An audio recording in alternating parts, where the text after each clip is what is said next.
Downtowning. I need to win back the goodwill of the listeners, the subscribers, the viewers. See, I think that you took the wrong angle with that. I think that you should probably continue to be the dick that you always are. Well, I will be. That's the dick that we've all grown to love, As you all should. We are. Hey, good morning, everybody. Welcome to episode 308. We are on our summer schedule. In case you missed last week, the new schedule for a while at least.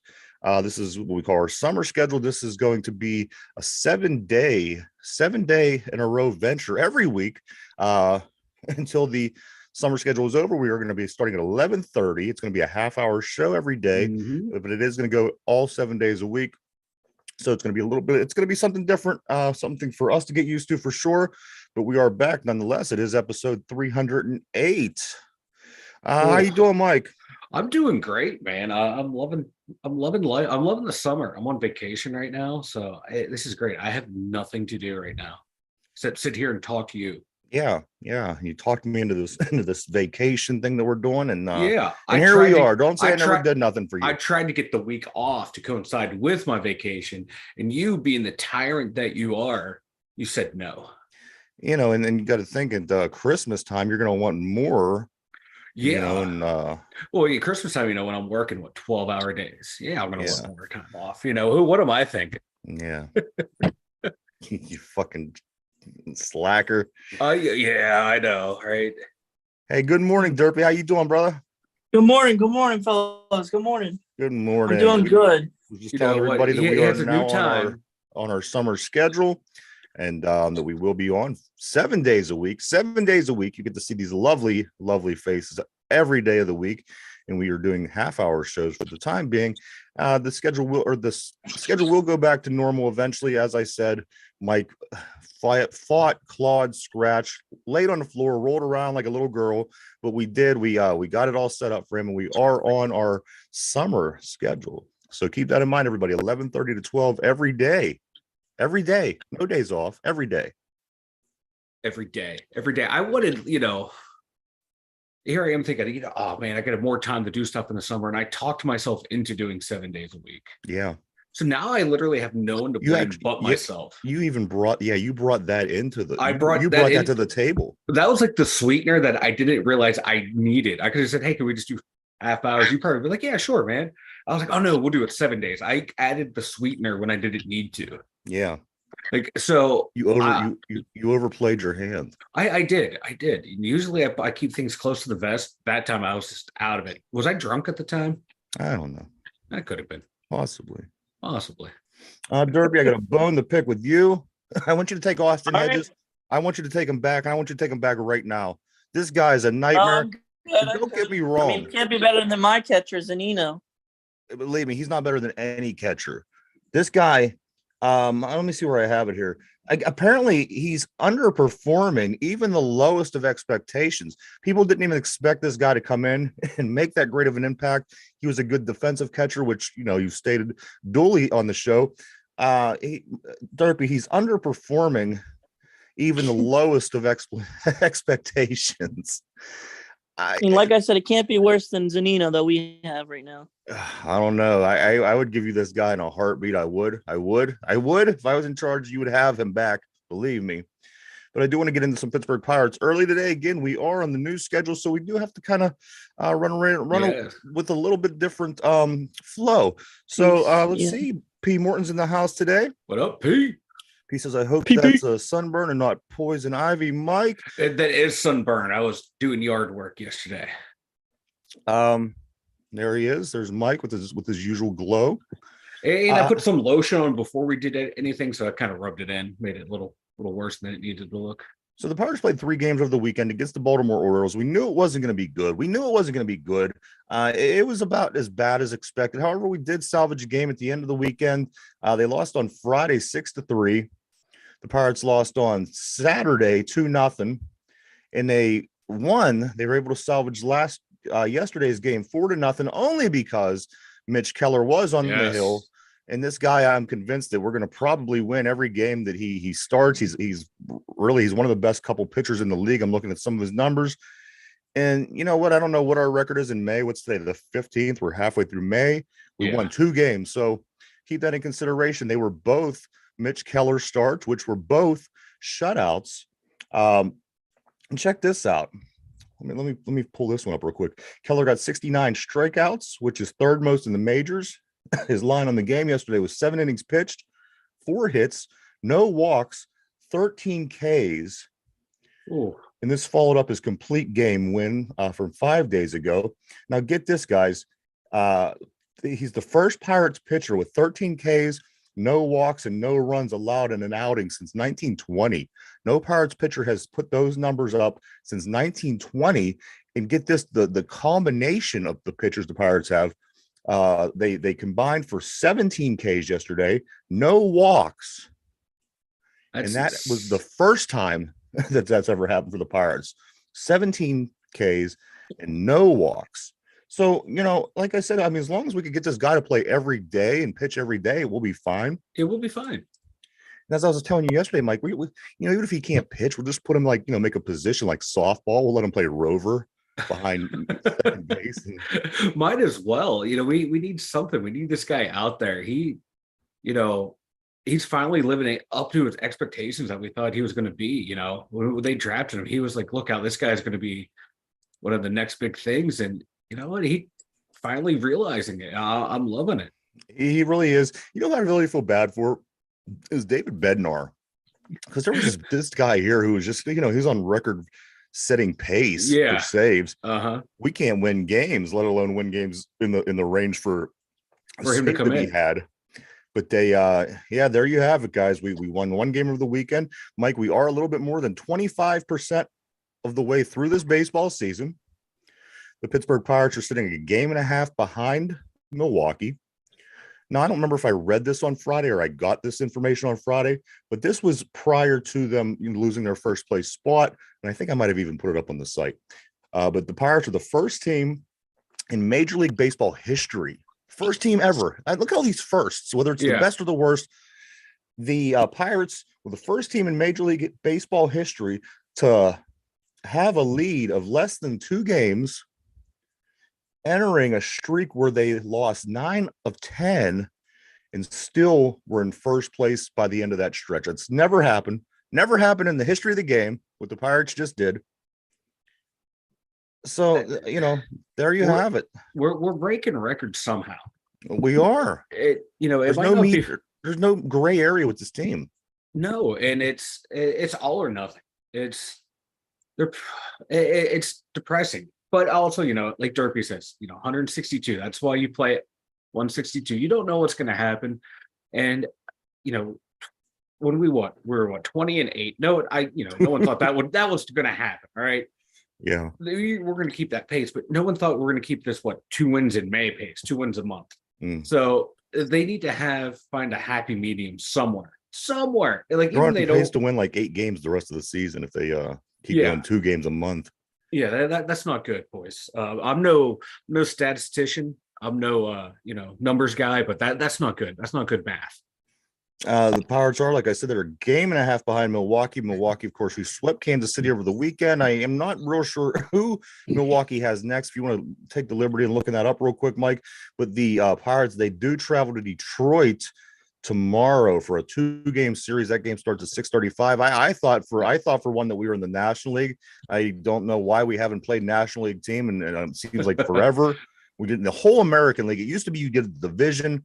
Yeah, I don't know what this is. I just, like I said, you might as well put us in the American League at this point. Might as well. Right now, Milwaukee, they have 3 games coming up against St. Louis. Then they travel to to Tampa for 3 games.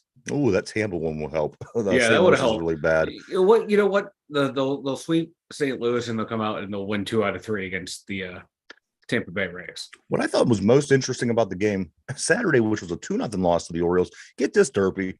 The game, it was about 10 after 9, and they were wrapping up. And I thought, gee, what time did this game start? It started at 7:05. The game on Saturday was 2 hours and 4 minutes. 2 hours and 4 minutes. I don't think I've ever seen a Major League Baseball game in my life be only a 2 hour and 4 minute game.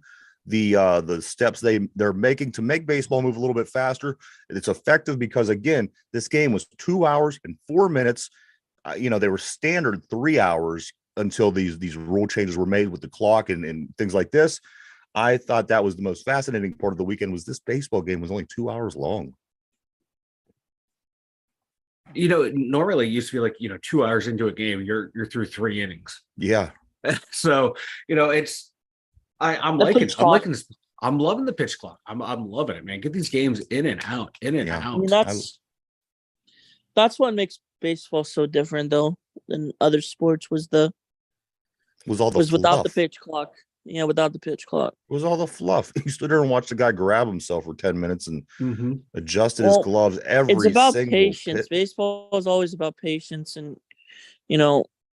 that's the beauty of it. But to adapt the times, that's why they added it though. That's boredom though. But remember, Derpy, like I said before, man, back in the day, that like in the early parts of baseball, the pitchers left their mitts. Not my fault. This generation doesn't have bullshit of patience. So they said that about Gen X too, man. They said that about millennials. They're saying that about Gen Z.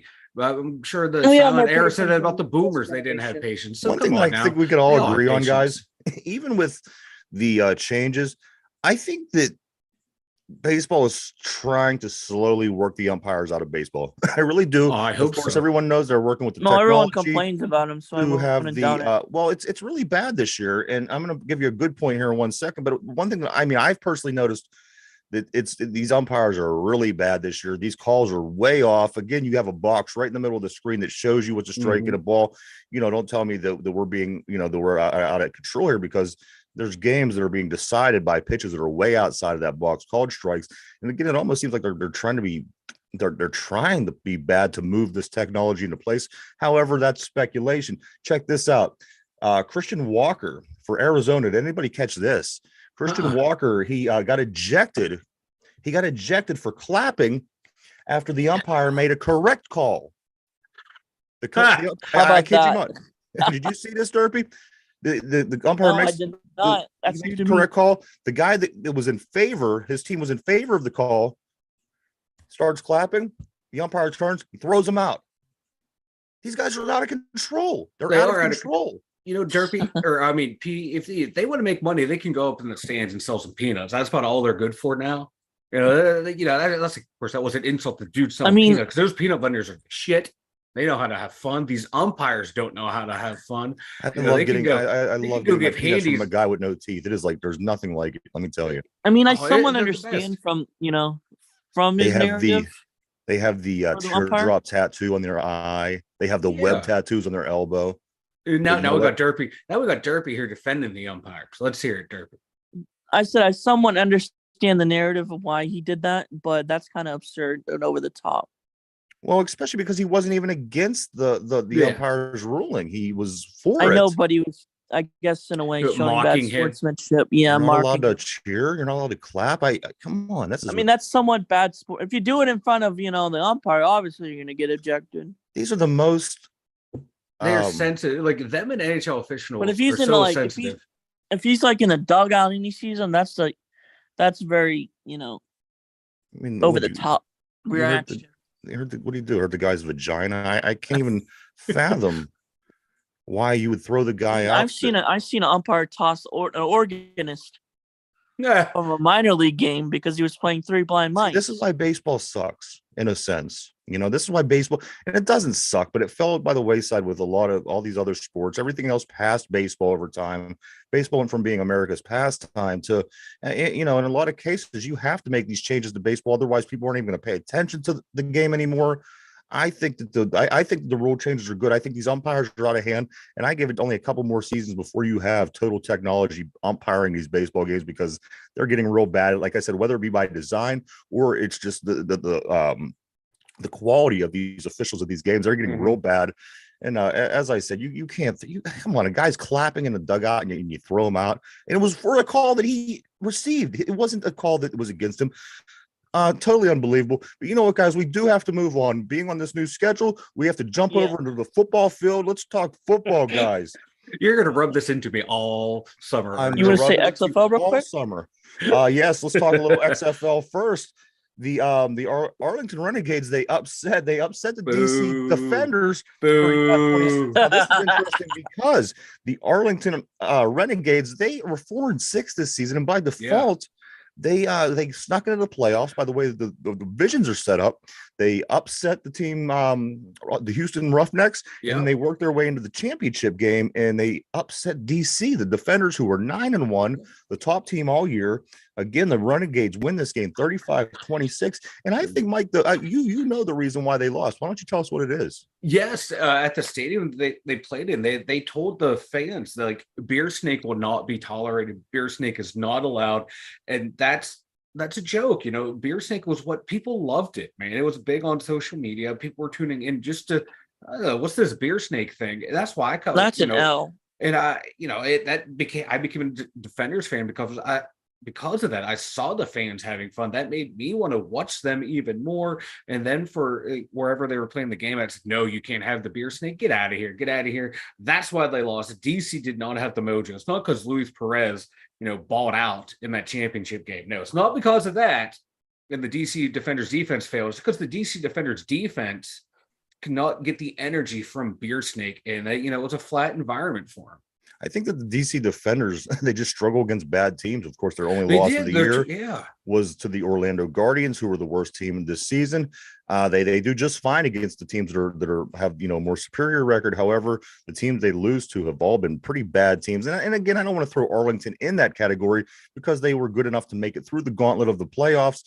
And they did win, but again, this team did enter the playoffs with a 4-6 record due to the way the divisions are set up, and it could have really been the Houston Roughnecks, but the way it played out in this situation, it was Arlington. And you know what? Congratulations to them. It was a complete XFL season. The Rock was down there. They gave the MVP to Perez. You know what? He deserved it, man. He played a hell of a game.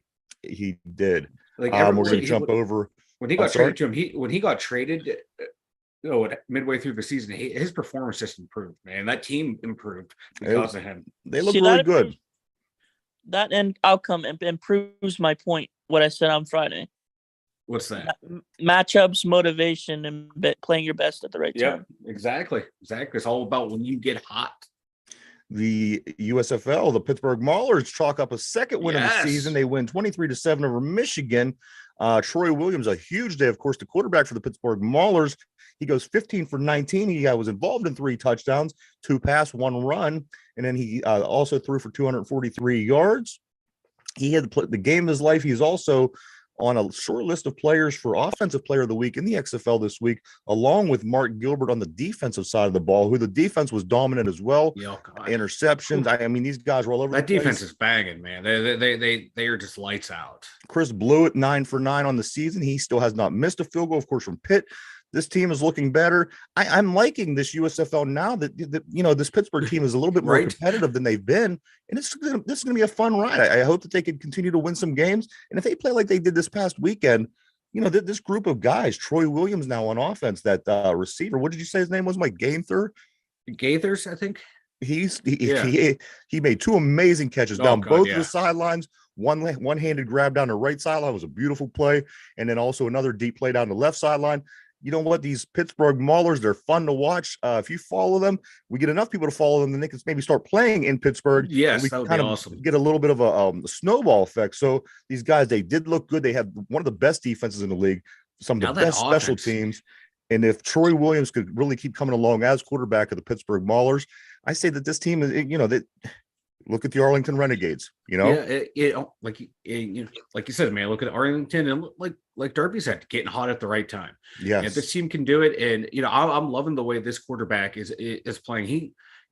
He didn't start the year out. It was like a rotating system of quarterbacks. Now he's taking control of this offense. And he was, of course, our number 1 pick, you remember. Yes, he was. And he's playing really good football right now for this team. And like you said, man, this defense has been lights out since game 1. Special teams been lights out all year as well. And now the offense is going. All 3 phases of the game clicking at the same time. Look out, man. And Reuben Foster hasn't even played the past 2 weeks in this defense. It's still been that defense dominant. Is so good. Yes, you got to like what these Pittsburgh Maulers are doing. If you haven't had a chance, again, check them out. You won't be disappointed. And as Mike and I are saying, they're hitting their stride. They're finding out what they can do on offense. They're And Troy Williams had an amazing day. He had a long run. I forget what it was, 40 plus yards, give or take. Something like that, yeah. And on top of that, throwing for 243 and being involved in 3 touchdowns. Pittsburgh Maulers, everybody. The little bit less fortunate of a Pittsburgh football game this weekend. The gals, the ladies, the Pittsburgh Passion travel up to Boston for a repeat of last year's championship game, conference championship game. Sorry, the Boston Renegades. They had their way with us. Oh yeah. The Renegades win 61-0, 61-0 over the Pittsburgh Passion. However, this is a resilient bunch. I could see them totally bouncing back and and staying significant, staying relevant. But again, the Renegades beat the Passion to give Pittsburgh the first loss of the season, 61-0. Shit happens. It's one of those games. It happens, man. You brush it off and move on to the next one. That's about all you can do. And you just kind of hope it doesn't go into like a pirate situation where, it just snowballs out of control. Hopefully it's just that one, you have a bad day. Yeah. You have a bad day, you get beat up, and you want your next opponent to be worried that you got destroyed because, like, oh my God, they got destroyed. What are they going to do to us? Pittsburgh Passion need to come out that next game and just take out all their anger and frustration out on their next opponent and just let them have it. Somebody who wants to let them have it, Le'Veon Bell. Reported he wants to fight. He wants to fight. Vontae's Burfict. Of course, Burfict caused injury to Le'Veon Bell that ultimately, was pretty big injury in his career. Yeah, big knee injury, man. So I would like to see that. I don't know, again, if I would pay, but if I was at the bar or I was at a friend's and this fight was on, I would pay special attention to it because Le'Veon Bell and Vontae's Burfict. That sounds like a headline to me, man. I'd watch that fight. I'd pay for it, depending on the price. I think it would be fun to watch Lev Bell out there just beating his ass because he beat Adrian Peterson. Yeah. Well, Adrian Peterson, he didn't have his switch out there to beat Lev Bell with, but you know what? I would pay to see it, and I would be out there with my terrible towel. And then, if he starts losing, we can have Juju come in out of nowhere and blindside block Vontae, and it'd be perfect. Yeah. Yeah, he needs Juju in his corner. Just come flying in out of nowhere, stand over him. I love it. That'd be great. A couple things here going into the Steelers camp. Omar Khan says the Steelers are they're open to signing four quarterbacks for training camp. A couple of names that are mentioned, or a couple quarterbacks that are involved right now, is Tanner Morgan and also Bryce Perkins. So we'll see. We'll see how that. Go ahead. The Tanner Morgan and Bryce Perkins, they sound like a third line center going out of the OHL or some shit like that. We need. Whoa! Hey now. I think Derby just busted an O. So did I. My God, man, what happened? You all right there, bro? That's the guy I wanted. What guy? Quan Alexander's visiting the Steelers tonight. Who? Quan Alexander? Yeah. Now we're going 20-0 because we're getting Quan Alexander. Look out, boys. Whether 20-0 is on the way or not, I do know that the Steelers did sign a running back, Alfonso Graham. Graham, they signed to a 3-year contract. Mike, can you tell me anything about Alfonso Graham? I know nothing about Alfonso Graham. I saw like a couple of highlight packages. He, in the highlight package, he looked pretty good.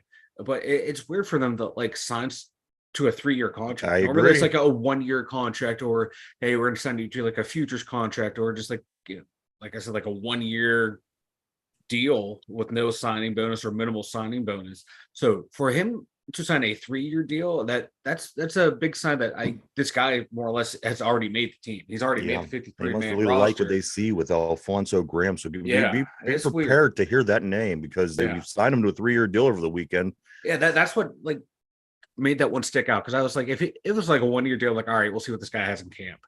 But now it's a 3-year deal. I'm intrigued. So if they're signing him to that kind of contract, he has to make the team. I agree. I would agree. It doesn't really make much sense to me. Unless he could end up on the practice squad or something. But you don't sign someone to that kind of a contract hoping they make the practice squad. So can I say something? Yeah. Ryan. Yeah. Rest in peace to your hopes and dreams of Ben DiNucci. Yes, Ben DiNucci did sign with the Broncos. I did have that written here. I think that's good for him. I'm excited for him.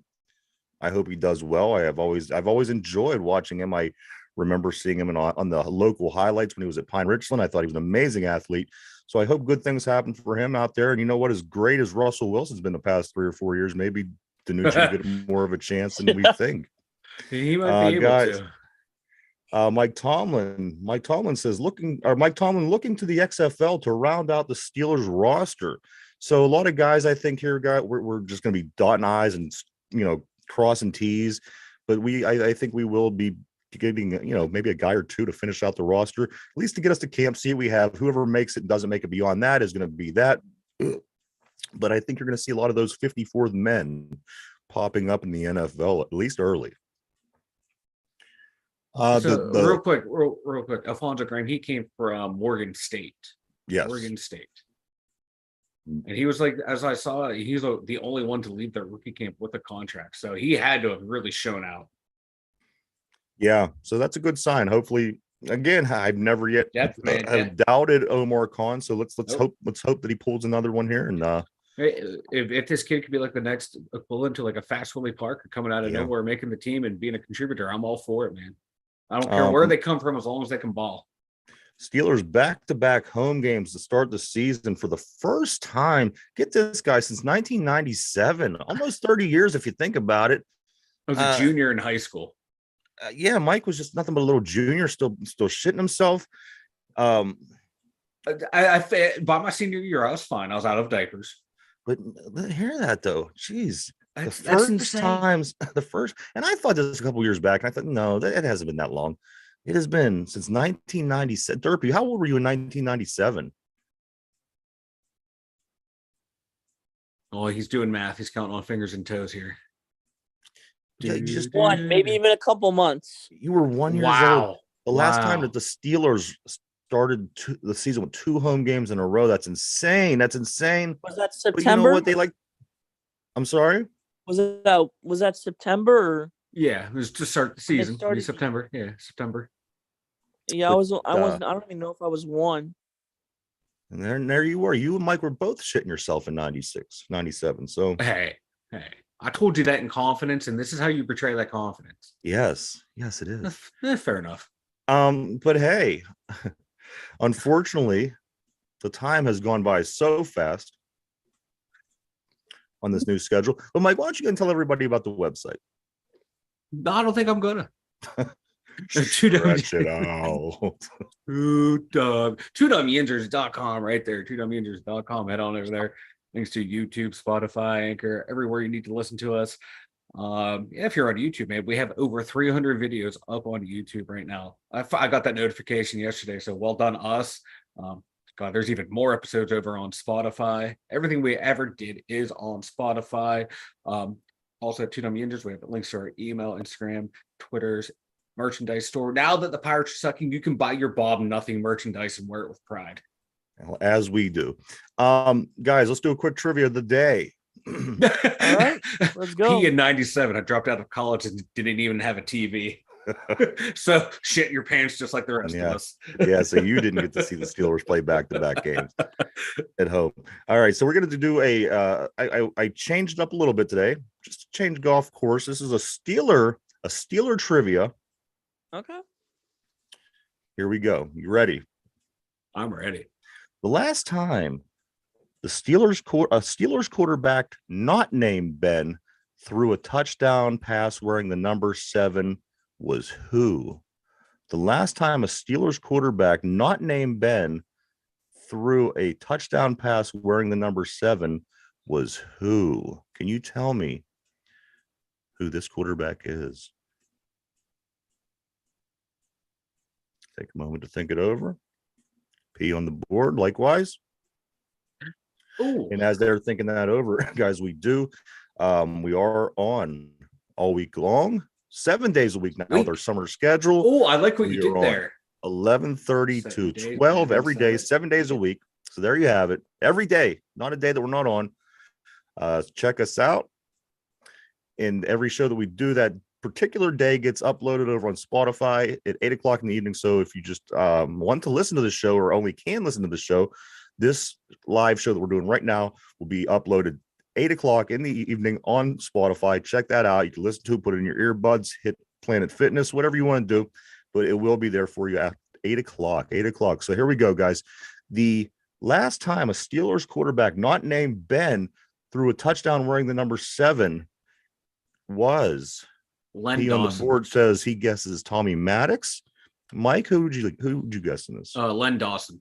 Len Dawson, another good pick. Derpy, what do you think, brother? I'm gonna go with Mike's answer again. All right, so we got 2 Len Dawsons for the gentleman on the screen, and also a Tommy Maddox for the gentleman on the board. There we go. We got you all locked in. One more time. Here we go, fellas. The last time a Steelers quarterback not named Ben threw for a touchdown pass wearing the number 7 was Reggie Collier. Collier in 1987 against the Rams. So there you go, a little Steelers history. I wouldn't have gotten that right. I could tell you that. I would have landed somewhere right around where all you guys landed with it. But there you are, Reggie Collier, 1987 against the Rams. Never even heard of him. We're the number 7. I was 6 years old. The last one to throw a touchdown. So there you have it. Mike, you got anything to say before we take off this summer abbreviated? Yes, I'm going to go enjoy my summer. There you go. Mike's enjoying his summer. Derpy, what about you, man? Anything before we take off? I might get heat for this, but John Moran's career hit harder and collapsed harder than Antonio Brown and Delonte West combined. What is he doing? But anyway, get your mind right, Bo. So there you are, guys. But hey, we do appreciate you, everybody, each and every one of you. Thank you for checking us out. Again, we are on our summer schedule, 11:30, 7 days a week. Do continue to check us out. We appreciate each and every one of you. For Derpy, Mike, Ryan, the 2 Dum